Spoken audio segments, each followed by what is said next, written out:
সুযোগীয়া সন্মুখত মহিলালোকক তেখেতৰ স্পীচলৈ অনুৰোধ জনাইছোঁ।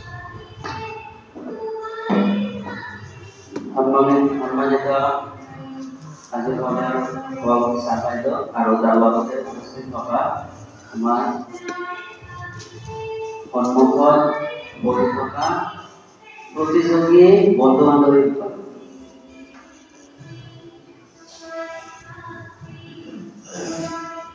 জাতি গঠনৰ বাবে যুৱকৰ যিটো অৱদান সেই বিষয়ে আজি আমাৰ টপিক বিষয়ে ক'ব লাগে।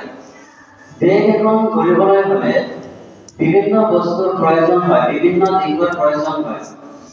সেই বিষয়ে অৰ্থনীতিও এটা বিশাল সম্পদ। তাৰ লগতে যে যুৱক লাগে, বহুত কিছু লাগে, তাৰ লগতে মেইন বস্তু যিটো লাগে সেইটো হ'ল যুৱ সমাজ।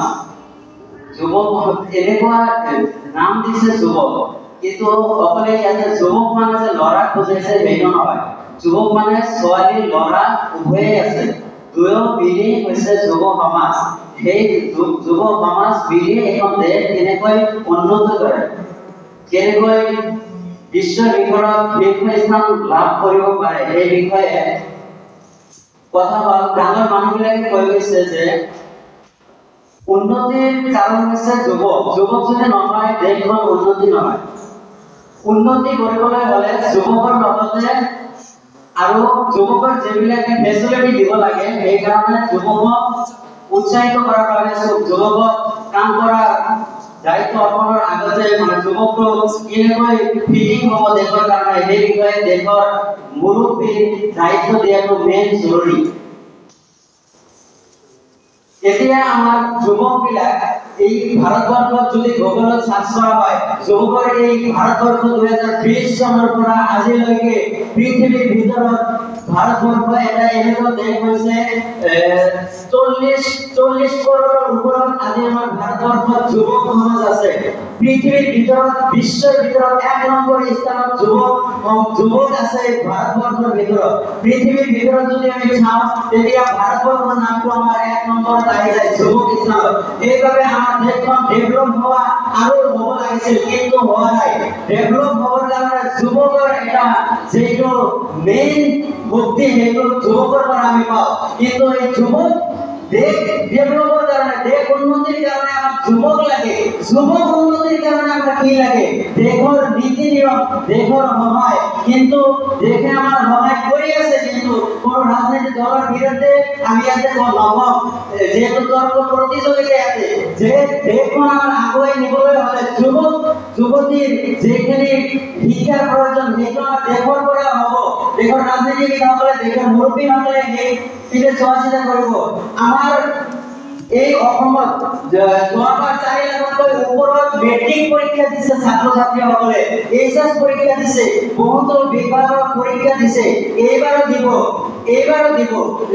যোৱাবাৰ যিবিলাক ছাত্ৰ ছাত্ৰীয়ে মেট্ৰিক পৰীক্ষা দি পাছ কৰিছে, সেই মেট্ৰিক পৰীক্ষা, এইচএছ পৰীক্ষা বিভিন্ন ছাত্ৰ ছাত্ৰীৰ মাজৰ পৰা প্ৰায় 100ৰ ভিতৰত পাছ কৰা 100ৰ ভিতৰত 30% হয়তো শিক্ষা গ্ৰহণ কৰাৰ সুবিধা লাভ কৰিছে, আৰু বাকীবিলাক অৰ্থনৈতিক দুৰ্বলতাৰ কাৰণে সুবিধা পোৱা নাই।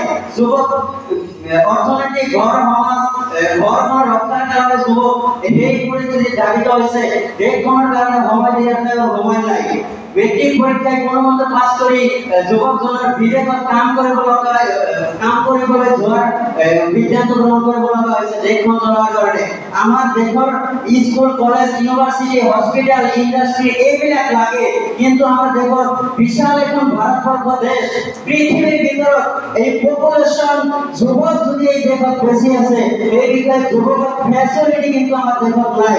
এই ফেচিলিটি যদি আমাৰ দেশত বেছি উন্নতি হ'ব, তেতিয়াই আমি ধাৰণা কৰিব পাৰিম যে আমাৰ দেশখন আগুৱাই যাব, বিশ্বৰ ভিতৰত শীৰ্ষস্থান দখল কৰাৰ বাবে আমাৰ দেশখন 1 নম্বৰত হ'ব।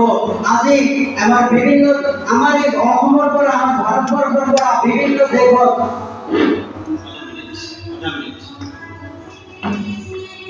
মেট্ৰিক পৰীক্ষা দি ছাত্ৰ ছাত্ৰীসকলে যে কাম কৰিব লগা হৈছে, আৰু বিভিন্ন দিশত ছাত্ৰ ছাত্ৰী আছে।